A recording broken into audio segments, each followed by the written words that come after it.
Notice how we blame or have anger towards something is because we believe that particular thing shouldn't be happening that way. Even with regards to a person, the reason we have anger towards a person is because you believe that that person is doing something which they should not be doing. But really, is this true?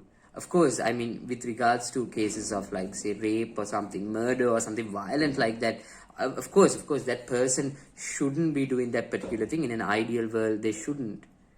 But they are. Notice that there's no such thing as an ideal world. Notice that this construct is within our minds. Of course, a majority of people agree upon what the ideal world is supposed to be, be good, be kind to one another, be decent to one another. But of course, that ideal world doesn't fit everyone's ideal world. But they still exist within the world. Notice that it is unsatisfactory no matter what, no? Like, what are you going to do? The people who do still murder and rape and all, what are you going to do? Like, murder them and kill them off, so there's only the ideal people who are remaining, or prison them, imprison everyone. Like, how many people do we know who do think that way? Notice that there is not a solution to this. Like, you can think like through some political system or some sort of system we can do this ultimate justice, and this world will one day be the best possible version of itself, and it will be happiness from now on. Isn't this like the biggest sort of ignorance ever? Will the world ever reach this state? It never has in the history of existence, and it never will even in the future. If anything, it's getting darker little by little, isn't it?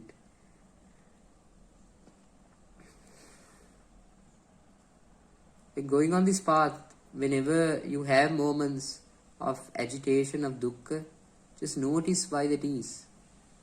What are you giving value to? What are you thinking should happen? Even with a person, especially with people who you are close to. Be it your mother, father, brother, sister, relationship, whoever you are in, you have a standard for them, no? You believe they should be in a particular way, so you will be happy. It's only when they are in a particular way, they treat you in a particular way, they say the right things, they hold a certain opinion, it's only then you are going to be happy. Notice that. Notice as to why that is. We can't help but do that, no? I was having a small debate with my mother, but these debates never go well. One, because she never pays attention to it. She always goes onto her phone and ignores it completely. So can't really, even though I'm a vocal person, can't really go into a topic of discussion with regards to that, with regards to any kind of problem. And that really bugs me, because whenever I cannot do that, that automatically makes me the bad person. Because she believes I'm the bad person. So when another person believes that you are the bad person, this will affect you, no? Because if you believe it by any chance, then you are becoming something you don't value. You are becoming the opposite of your value system, which is being a good, decent person. So when you become the bad person, that doesn't sit well with you. But notice, we can't change the opinion of people, of what they think of you, even the people who are closest to you. We can show them look, this makes sense, this, so I am this. But they will never. They may or they may not, It's still not within your control. But how hard do we try to make it to our control? And how hard do we try to convince? For what? We believe that it should be like that because that's the ideal way. And of course, there's a certain sense of happiness, peace, perhaps when you get to that state. But more often than not, us believing that happiness and peace lies in that particular place, we will suffer. We'll suffer a lot. So whenever certain moments of dukkha pop up, without instantly blaming the world or blaming another person or blaming a particular scenario or thing or blaming even yourself, just look at that and see what you held valuable and see if it was really valuable. This is basically the investigation. It's really our happiness. Being a good person, if being a good person makes you happy, see how that itself is causing you a lot of problems. Observe your value system. Understand it. And understand the reason for your dukkha. Because if there is dukkha, there's always a cause for that dukkha. And that is always, always, always in your value systems. You're always attached to what you value, because what you value gives you something. What does it give you? And is it really valuable? Look into that. I just want to point out that this is not to say that any sort of activism is wrong, that it shouldn't be done, that we shouldn't try to change certain things, we shouldn't try to fight for certain things. Like, do that. But know the inherent nature of that. Know that no matter how much you try, this is all just hetupala, causes and conditions happening. And although you make certain causes for certain things, so many other beings out there have made causes for other things. And really, because of that, the pala will always be there, the effect will always be there. So really, you can't do too much. You can do a little, but you can't do too much.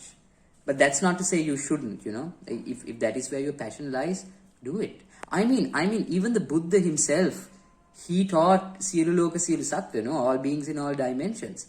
He went the extra mile and he preached it. Yeah. He did his level best to spread this as much as possible. Yeah. So, but he knew that this existence itself, even him doing that, was dukkha. But he knew that so many beings were going to benefit out of it. Yeah. It said that the last existence, Prince Siddhartha let go of when he was sitting on that bo tree. The last one he let go of was the Buddha Bhava. The existence of a Buddha. So what is the existence of a Buddha? The one who, with the chetana, with the intention of Sielu Loka Sielu Sattva duken midawanna puluwan wenna. Matat Sielu Loka Sielu Sattvayatam mata duken midawanna puluwan wenna.